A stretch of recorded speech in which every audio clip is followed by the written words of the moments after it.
The Banshees of Inisherin is a 2022 black tragicomedy film written and directed by Martin McDonagh. The film follows lifelong friends Colin, Farrell and Gleeson, who found themselves in an impasse when one abruptly ends their friendship. Kerry, Condon and Keoghan also star. It reunites Farrell and Gleeson, who previously worked together at McDonagh's directorial debut, In Bruges, in 2008. The Banshees of Inisherin had its world premiere at the 79th Venice International Film Festival on September 5, 2022, where Farrell won the Volper Cup for Best Actor and McDonagh won the Gold Osella for Best Screenplay. It was theatrically released in Ireland and the United Kingdom and United States on October 21, 2022 by Searchlight Pictures. The film received widespread acclaim from critics who praised McDonagh's screenplay and direction, Burnwell's score and performances of the main cast. It was also named one of the best films of 2022 by the National Board of Review. The film also received leading 8 nominations at the 80th Golden Globe Awards, including Best Motion Picture Musical Comedy and Best Director, and the most achieved by any film since Cold Mountain, back in 2004. The film is set at the end of the Irish Civil War in 1923 on the fictional Irish Isle of Inisherin. The cast includes Colin Farrell as Padraig Sullivan, a simple farmer living with his sister and is good friends with calm Dorothy, who abruptly begins ignoring his longtime friend, deeming him too dull.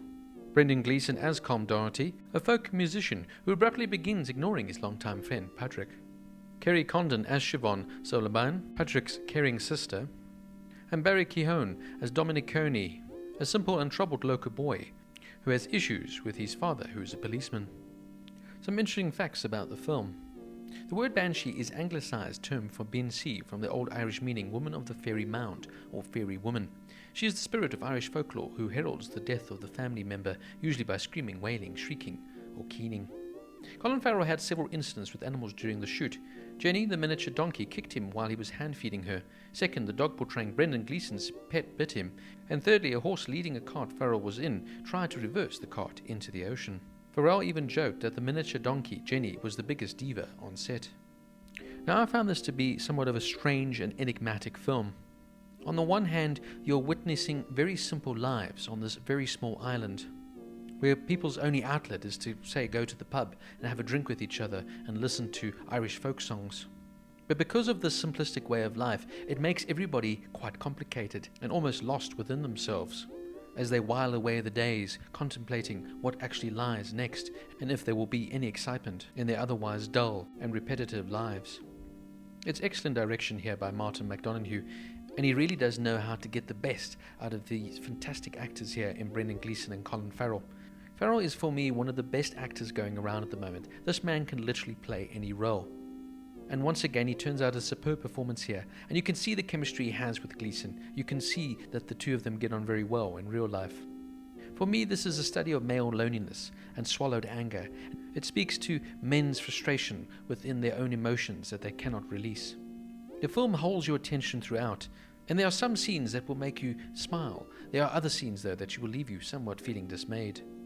It's a simple film on the outset, yet it has a real dark undertone, and it's a tale of a friendship breaking down now, as two men now must go their separate ways, one who wants to do this and the other can't accept the decision. It almost feels like a sort of breakup movie, if you will, bristled with humour and sudden moments of bizarre and startling violence. The film questions the absurdities of his existence, and it goes places that you really don't expect it to go. For example, when Colin now literally starts cutting off his fingers one by one just to get Padraig to stop talking to him.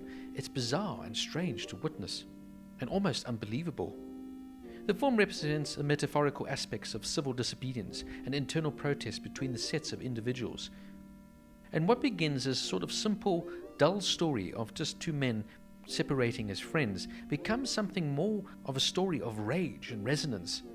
McDonagh, who is a director, has always been fixated on the most vengeful, visceral and extremes aspects of human behavior, and he does tend to sort of go into the violent aspect of human society, but he's never formed something quite so sort of heartbreaking as you watch it with complete and utter fascination.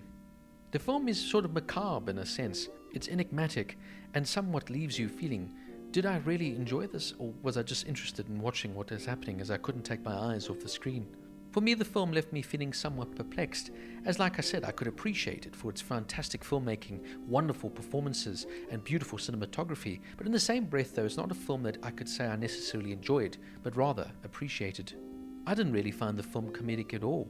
If anything, I felt somewhat frustrated with Patrick that he couldn't let go of this friendship. Sad for him as well, that how alone he was. And just somewhat bemused by Com's strange and weird behaviour and to the lengths that he would go just to stop this man from talking to him. Clearly signs of a man that is completely and deeply depressed. Barry Keoghan turns out another fantastic performance here as Dominic, and this really is an actor on the rise. The most likeable and relatable character has to be Siobhan, played here by an excellent performance by Kerry Condon. Like I said, once again, Gleeson and Farrell are absolutely superb, and this is a very well-made film, beautifully acted and beautifully shot. It's just one of those films, though, that would leave you somewhat dismayed as you sit there in absolute disbelief at what you've just watched. Banshees of Inisherin gets an 8 out of 10.